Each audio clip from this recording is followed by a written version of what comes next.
kind introduction said, my name is JJ Warren. I study at the University of Vienna with the very capable supervision of Professor Christian Dunst, along with my colleagues at the university.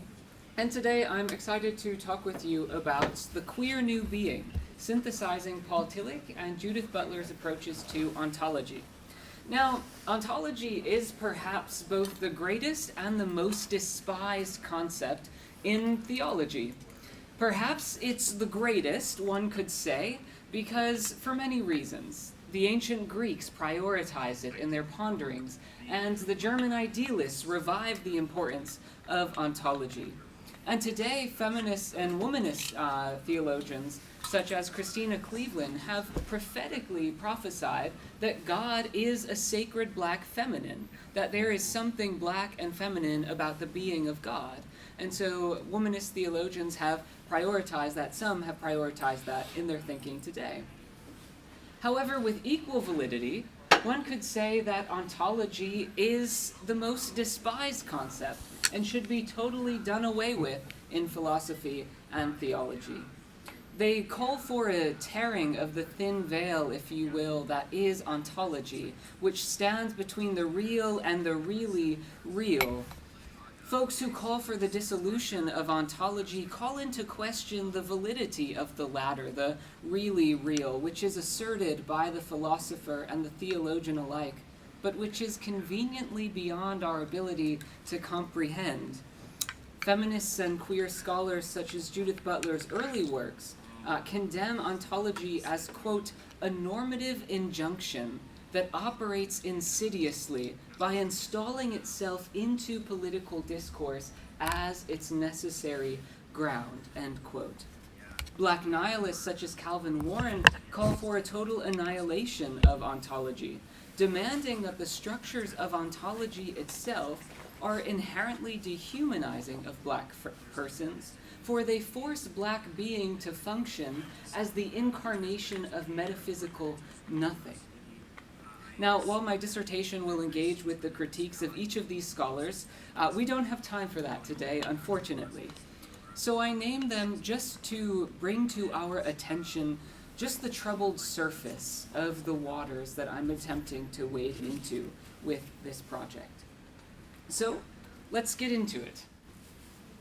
When one thinks about ontology in gender studies, as the previous quote from Judith Butler demonstrated, ontology is often condemned in gender studies as gender essentialism. This idea that there are two binary essences, a masculine and a female essence, which are totally opposites and which one must actualize. So our being is either feminine or masculine. And masculinity, of course, is aggressive, emotionless, and femininity, of course, is seen as emotional and fragile. And so gender studies critiques gender essentialism to say that this doesn't accurately describe the lived experiences of human beings, and particular intersex persons, persons who are born with different chromosomes or sexual organs that don't align with the gender or sex binary, call into question this binary system. And so gender studies calls into question the binary essences of masculine and feminine. And theology, and I think this is where Tillich's work is particularly helpful. Tillich, his theology clearly identifies the relationship between ontology and revelation. It looks something like this. If our ontological imagining is purely Christocentric, then it is only through Jesus the Christ that God can be revealed. Our cultural creations as humanity, as I will say, our living into the fullness of who we are understanding ourselves to be and become, all of that means nothing, and I'm paraphrasing a little bit here, all of that means nothing if we have a Christocentric view of revelation, if God is only revealed through Jesus as the Christ. And so Tillich calls into question this relationship, and his ontology shows us how culture and nature are valid mediums through which the transcendent union of God can be experienced. And so Tillich's ontology provides value to persons and places as revelatory sites of God where they were previously precluded. A relationship between ontology and revelation emerges in Tillich's thought, and this relationship determines the value of all creation, including humanity's creative acts, as we heard in our first panel this morning, and, as I will assert, in our gender and sexual identities and our expressions of these identities. So my leading question here is, what could the proliferation of gender and sexual identities reveal to us about the very nature of God? What could the fact that we constantly have more and more sexual and gender identities emerging with each generation, what can that reveal to us about the nature of God? If Tillich asserts, as he does, that our cultural creations within Christian communities are mediums of revelation, then what could the proliferation of these identities that have long been silenced by the church reveal to us about God's nature? And if you're beyond all this God talk, then I invite you to substitute the phrase that my supervisor, Christian Dunst, often uses, which is the self-reflexivity of consciousness. What could the fact that we have so many different gender and sexual identities reveal to us about consciousness's own self-reflexivity of trying to grasp itself? And we'll pause and hold those questions as we continue on with this work. So briefly, just to overview Tillich's ontological framework.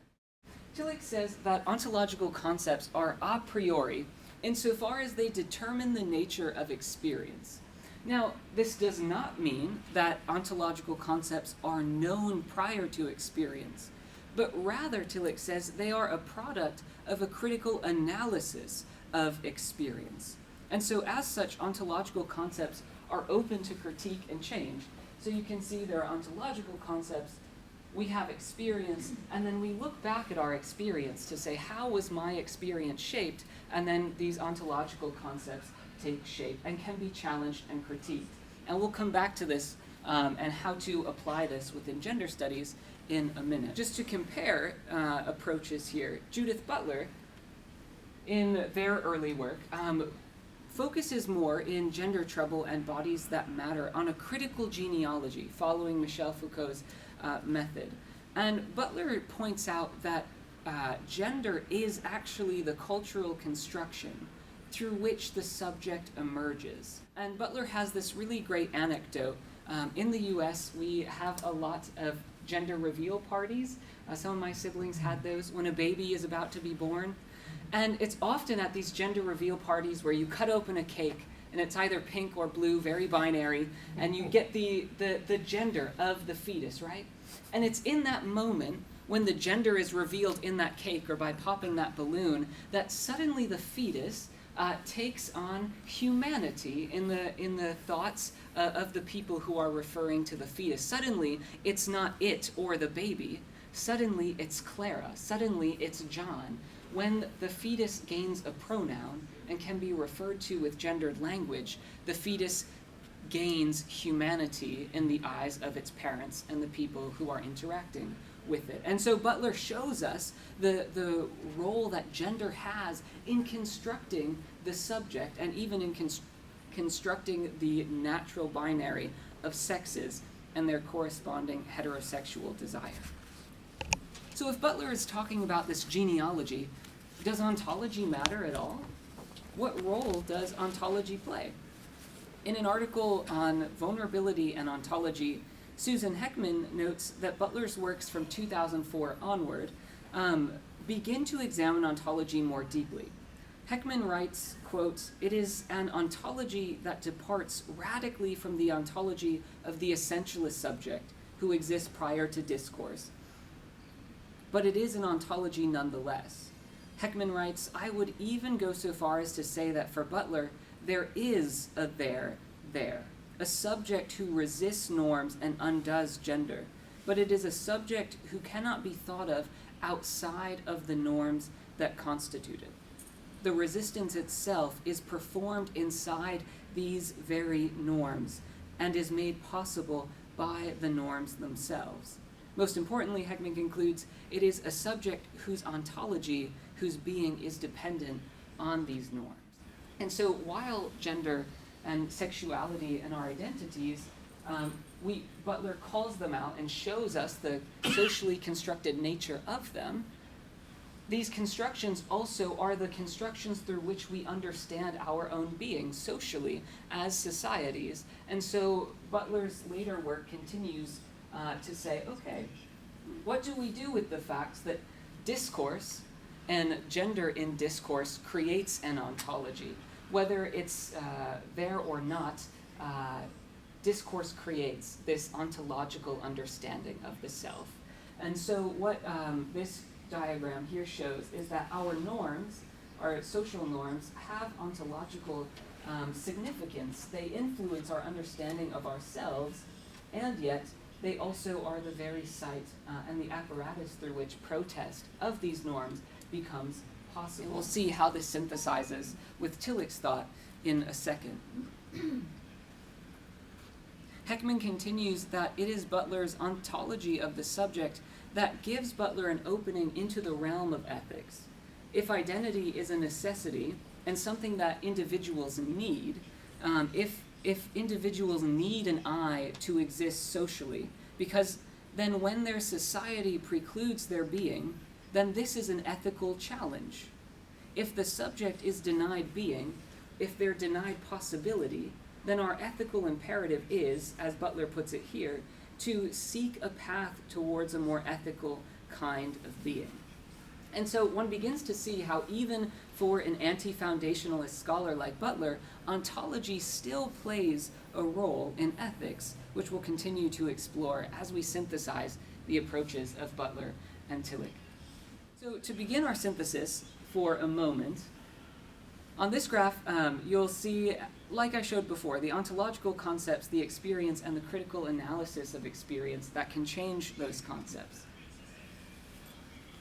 And the next graph, in this synthesis, one could say that the norm and expectations of masculinity, so my experience in the world as someone who identifies as a man or who is perceived as masculine, I can analyze certain situations in society to say, yes, in that space, because I am a white man, I was prioritized perhaps over a woman in that space or a person of color.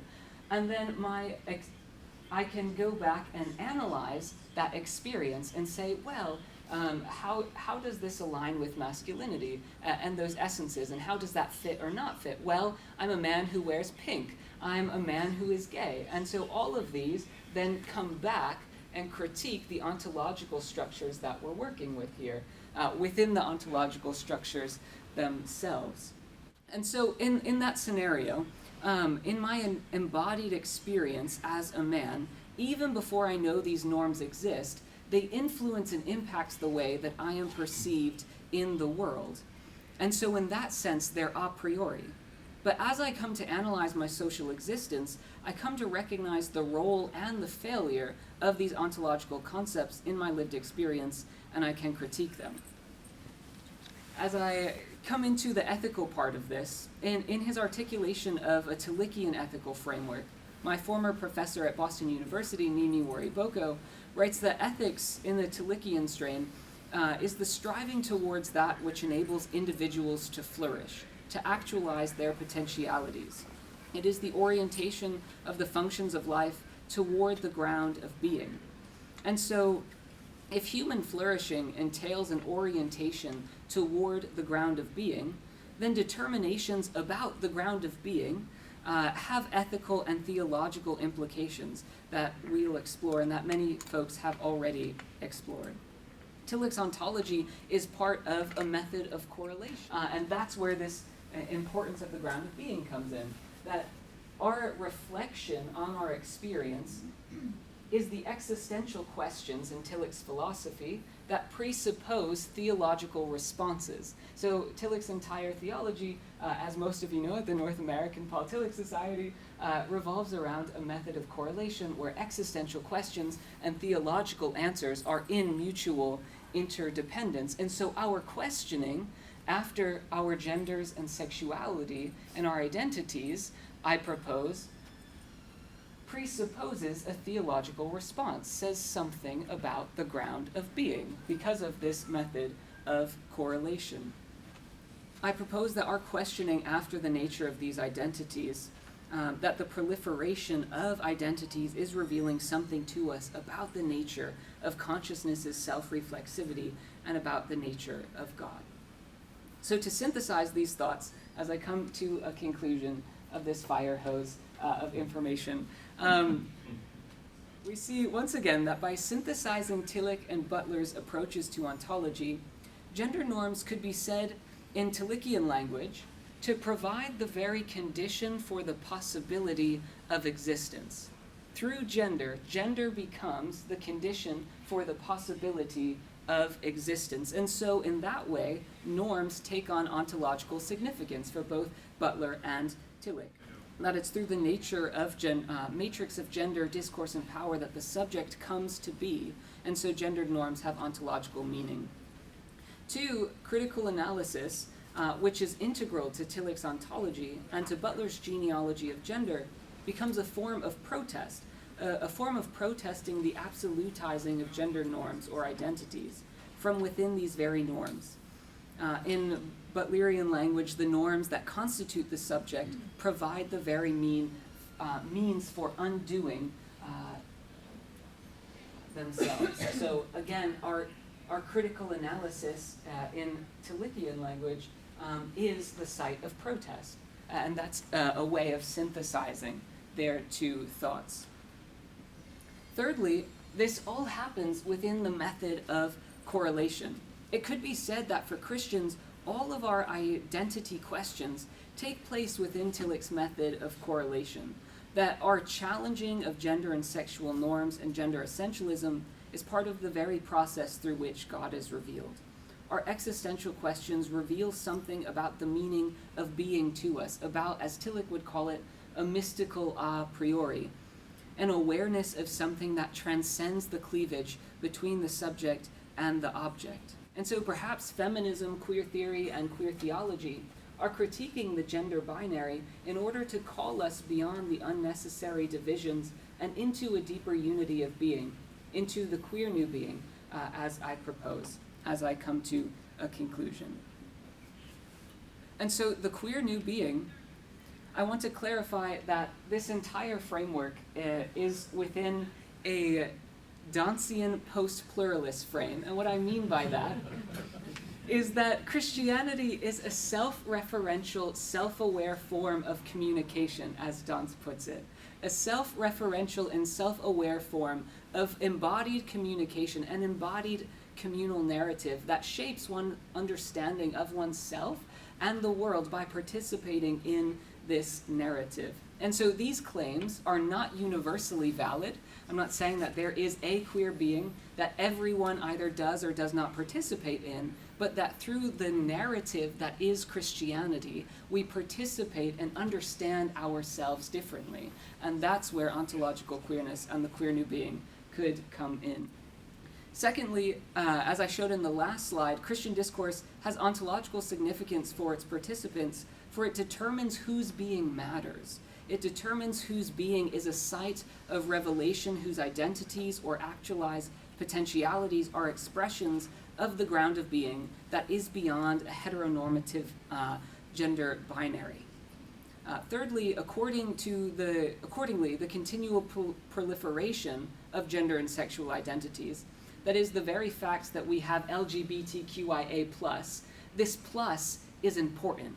This plus, I would say, is the site of the new, as Tillich would call it, the site of the new in history.